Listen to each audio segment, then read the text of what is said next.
Dan ini tadi terbukti ketika kami menanyakan kepada ahli hukum administrasi, inilah yang menjadi sebab batalnya pencalonan.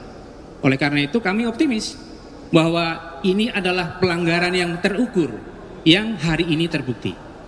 Begitu kesimpulannya. Dan ini terkonfirmasi juga tadi apa yang disebut inline itu dari pusat sampai ke kepala desa, yaitu presiden pernah mengumpulkan ya kan seluruh kepala desa yang ada, dan makan itu ada dialog tadi dikutip langsung oleh ahli kami. Pada waktu itu presiden itu kan menanyakan kepada Mendagri ini terhadap ya kan PJ ini berapa lama untuk melakukan evaluasi. Pada waktu itu kita sama-sama mendengar kan Pak Mendagri menjawab yaitu bisa 1 bulan, 3 bulan atau 1 bulan. Pak Jokowi langsung menyatakan saya akan evaluasi per hari. Ya setiap hari bisa dievaluasi. Apa artinya? Setiap hari PJ ini kalau tidak memenuhi, kalau bahasanya Pak Jul tadi gerak, mimik dan sebagainya, dia bisa dievaluasi dan bisa diganti. Itulah yang menunjukkan bahwa ada keterlibatan PJ di seluruh Indonesia ini. Itu yang pertama. Yang kedua adalah tadi juga apa yang dikemukakan tadi, mengkonfirmasi juga keterangan juga kita berbagai ahli, baik ahli tentang kepemiluan maupun ahli hukum administrasi negara, ini terkonfirmasi apa yang dikemukakan tadi cacat konstitusional, cacat prosedural itu terkonfirmasi oleh saksi yang kami hadirkan juga, yaitu saudara Patra, karena dia mengemukakan apa yang terjadi di sidang di KPP.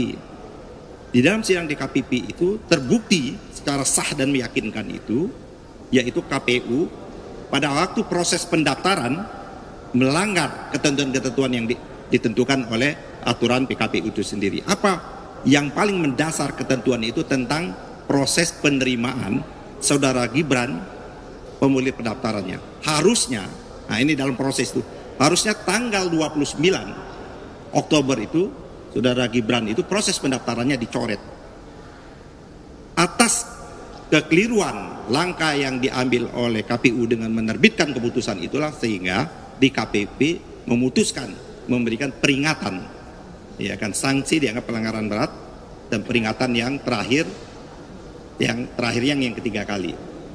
Jadi itu yang kawan-kawan, apa yang kita bangun argumentasi kita dalam gugatan terkonfirmasi dengan tadi baik ahli maupun saksi-saksi yang sempat ada itu terkonfirmasi.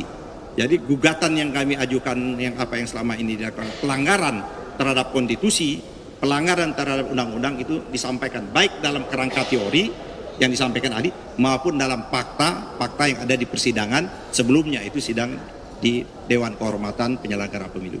Saya kira itu yang sama saya. Ya, terakhir menutup keterangan dari para kuasa hukum pemohon, tadi ada satu hal ya yang sangat mendasar mengenai pembuktian surat keputusan KPU di P17, di mana setelah dicermati ya pada bagian mengingat nih, pada bagian mengingat KPU tidak mencantumkan putusan 90, putusan MK 90, tapi hanya mencantumkan mengingat Undang-Undang Nomor 7 Tahun 2017. Dan nomor 2 adalah mengingat PKPU 19/2023. Nah, ini mengkonfirmasi bahwa ada cacat yuridis dalam penetapan pasangan calon. Dan ini tadi terbukti ketika kami menanyakan kepada ahli hukum administrasi, inilah yang menjadi sebab batalnya pencalonan. Oleh karena itu kami optimis bahwa ini adalah pelanggaran yang terukur yang hari ini terbukti. Begitu kesimpulannya.